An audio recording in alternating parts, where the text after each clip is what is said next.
Have you noticed how these little beasts are sprouting all over the place? Well, if you haven't already, I promise you, you will very soon.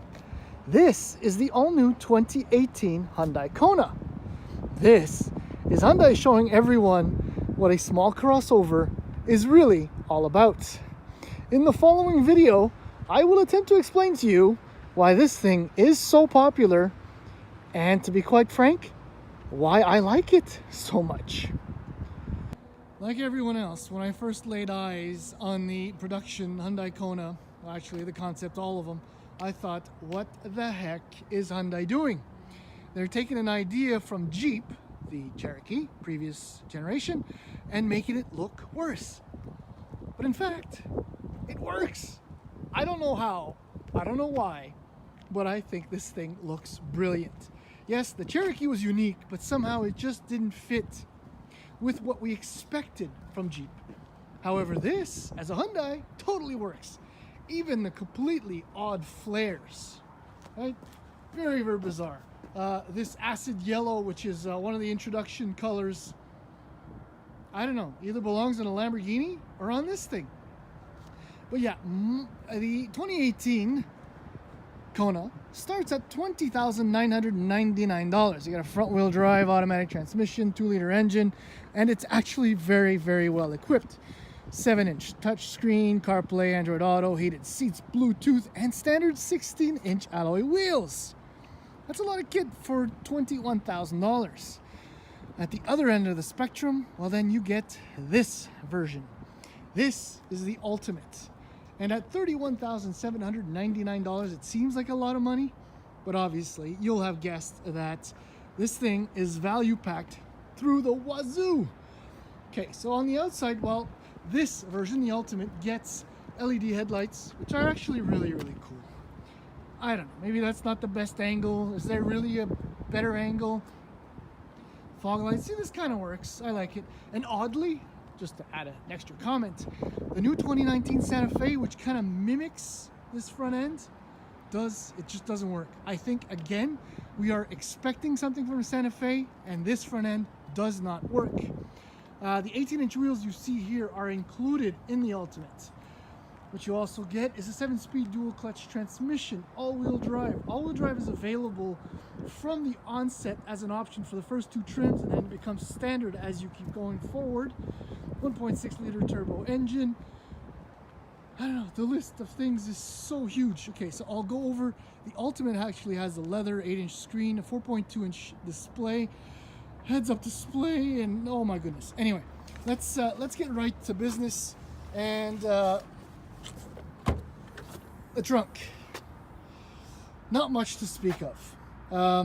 The Hyundai says 544 liters. I don't see it. And that's possibly for a person with a small family. That's the biggest issue. If you don't really carry around people or stuff, whatever. Oh, look, magazines, because I don't know everything. But yeah, that's the only real issue. As part of the Ultimate too, you get some funky piping on the seats, which is really nice.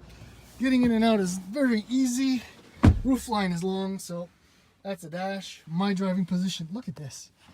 This is actually very, very good. Elbow room is a little bit tight, to be honest. And with my toque, I'm almost on the ceiling. So headroom is not huge.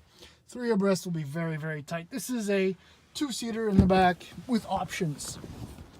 You know, if you have an open relationship, for example. No, I didn't say that. Okay, so yeah, leather is part of the Ultimate as well. Power adjustable, lumbar included. Infinity audio as part of the kit. Safety features also in this thing. Your little button. Cycling. Oh, yes, they do. Okay, so drive modes, right? They show up in the middle right there. Go sports. Okay. Heated steering wheel. This is available from the 2nd trim on. This is standard, as I said. This is a shifter for the 7-speed dual clutch, which is nice.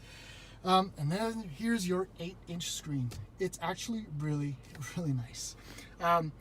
Through the connectivity system, you get Apple CarPlay, and you can actually have Waze show up on the screen and not on your phone, which is brilliant. I'm listening to satellite radio. You got nav, as you could see. This thing is fully equipped. I love the layout. It's actually high class simple, which really works. I don't know about the surround and the piping. I think maybe that would get a little bit old after a while. The dash is not, I mean, this is semi-soft touch material. It actually feels better than it looks, which is kind of backwards. Storage is decent. Pocket down here, cup holders, big bin there. Safety features, I mentioned that. So you have blind spot monitoring, all kinds of stuff. But you know what? I mean, yes, the value is there, the content is there. My favorite part is the drive. Yes, driving this thing is very good. So let's do it. I just left, essentially conquered the downtown core in my 2018 Kona, and I have to say that I absolutely continue to be impressed with this thing. The 1.8 turbo is a beautiful little engine. Right, it's got 195 pound-feet of torque available as of 1500 RPM, and it holds true and steady all the way to about 4500 RPM, and that's when 175 horsepower kick in about 5500 RPM. Yeah. It's very impressive, and when the 7-speed dual clutch transmission is actually engaged, it's quite nice. The crawling in the city, however, does pose a little bit of an issue.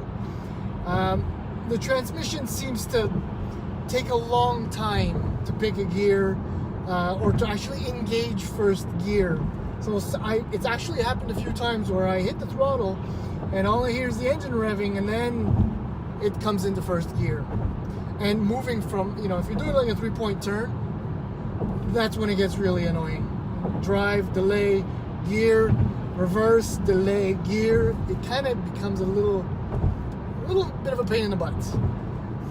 But otherwise, like right now when I'm moving, and if I want a little bit of a boost in acceleration, even in the normal drive mode, it works quite well as an eco mode and a sport mode, which I've only used once, but it's a gimmick, whatever. It feels like you're going faster, but you're not going faster. You're just consuming more fuel and making the engine make more noise. I am crossing a bridge right now, so the expansion joints are what are the reason why the camera is shaking as much. And about sport and the engine making noise. The engine is a little bit, actually quite a bit buzzy at lower speeds. Also can become somewhat annoying. But when you look at the big picture, it's actually not that bad. Brakes feel really nice. Brake pedal is responsive. Quite the contrary to the steering. Now this is something that I find excessively annoying. On center, nothing. And then as soon as you kind of dial it in, it loads up so fast. It becomes so heavy. It doesn't see, in my mind, it's not very complicated. It's just tuning, right? And that should not be. I'm hoping a revision is in the works. Having said all that, the ride is really good, like surprisingly good. With the 18-inch wheels, I thought maybe, the comfort level, the damping would be, or the dampers would be overloaded. Not even close.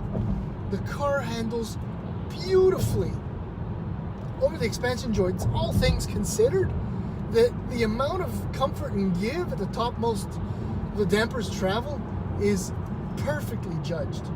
And no switchbacks, no dynamic driving here, but once steering loads up and the suspension starts to compress, it holds again. It holds it steady and true. And it feels almost sporty, which in the ultimate is a little bit at odds with the fact that there are no paddles for the dual clutch transmission. Sure, you can shift manually down here, but I don't think I've done that since 2006. But yeah, in fuel economy, you're supposed to average just under 9 on average. I'm averaging just a little over 9 because I'm having a little bit too much fun tossing the Kona Ultimate 1.6 Turbo all-wheel drive around. And, you know, just accelerate. I mean, it's not fast, but throttle response, once underway again, is so good that it feels really quick. I mean, yeah, and given the size of this thing, it's really agile and fun in the city. And excuse me, I may have rolled onto the throttle a fair amount. Anyhow, yeah, the Kona. Oh, this is a press car. They are generally fairly abused. I don't, you know, whatever. 13,000 kilometers. And it still feels tight. Really nice. That bodes very, very well for the medium term or life of this vehicle. Because typically, Kias and Hyundais after 3 or 4 years don't feel as good as they did when they were initially purchased. But this, 13K, I'm really impressed. And the last Forte, the brand new Forte I just drove a few weeks ago, that also blew my mind.